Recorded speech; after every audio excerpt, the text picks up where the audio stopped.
What's good, YouTube? It's your boy Charles Enoch. Y'all already know we back with another Invest in Myself episode. So run the intro.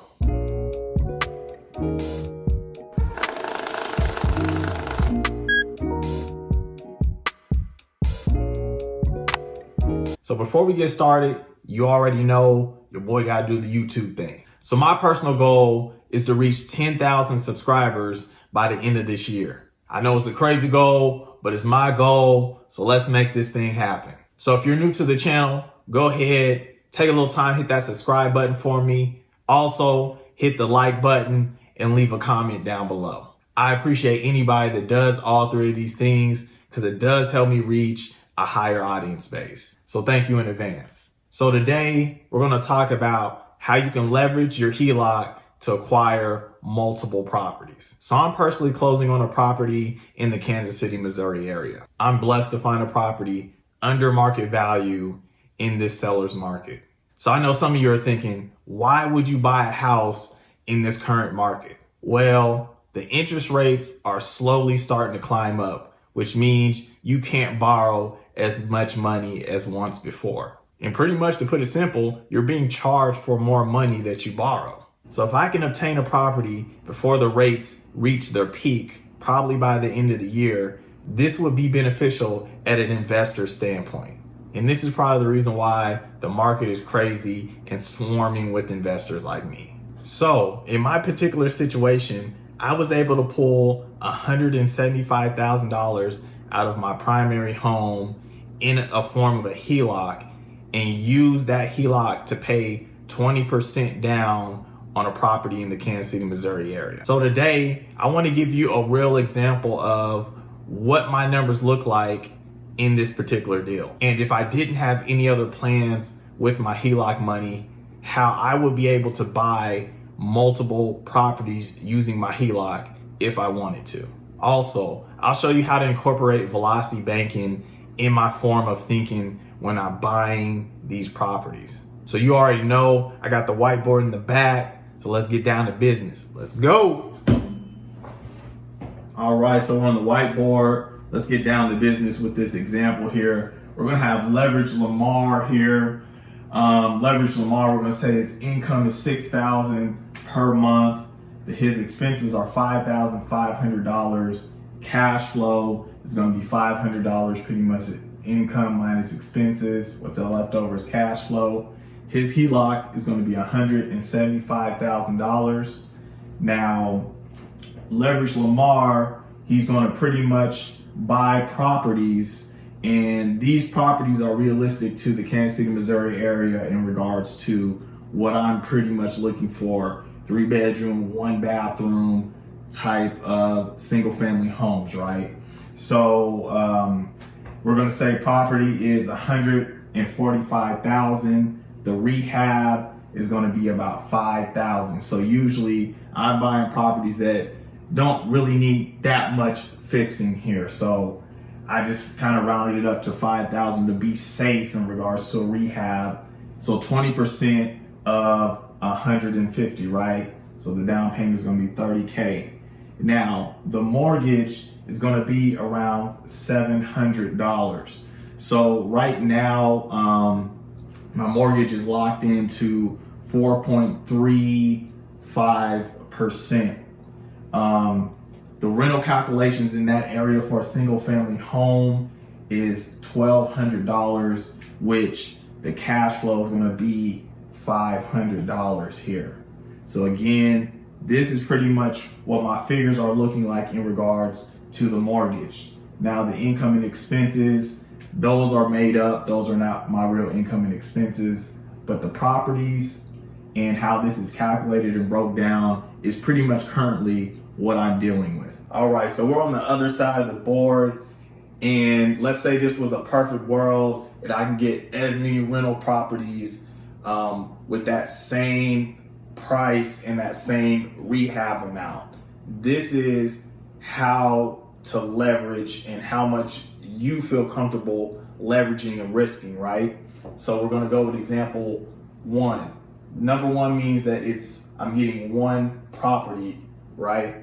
So the property is 145K. Rehab is 5,000, 150,000. The down payment, 20% of 150, is going to be $30,000. Now my mortgage is going to be $700, and I can rent this out for $1,200, which means my cash flow is going to be $500. Now I know what you're thinking. You're like, hey Charles, what about unknown maintenance problems and expenses and everything, right? Now with Velocity Banking, what I'm doing is I shove all my income, even the cash flow that I'm getting from the rental property, so it'd be $6,500, onto the line of credit. Anything that I need out, I will take it out for expenses, right? So with that being said, for maintenance issues, my HELOC, remember I only put $30,000 down, and my HELOC's $175,000, right? So I have a $145,000 emergency fund. So how I think about things, I don't use maintenance and all that in regards to what my overall cash flow is. And that's fine for people that do. I just know that my emergency fund, I can just draw out of my HELOC. So I'm not worried about particularly putting like a maintenance expense. I'm gonna use the $500 and all my income, shove it on the HELOC, whatever I need out in expenses, so anything unexpected, I'm secure with 145K. I feel comfortable. That is very low risk, right? So we're gonna go to number 3. So this is saying that I get 3 of these same type of properties, right? So 145K times 3, $435,000. Let's say every single one of them needs $5,000 of rehab, so that's $15,000. We're looking at $450,000, right? And all we got to do is just put 20% down. So that will be $90,000 that we would draw out of our HELOC. Remember, we got $175,000, right? So overall, all the mortgages, $700 times 3, that'd be $2,100 for mortgage.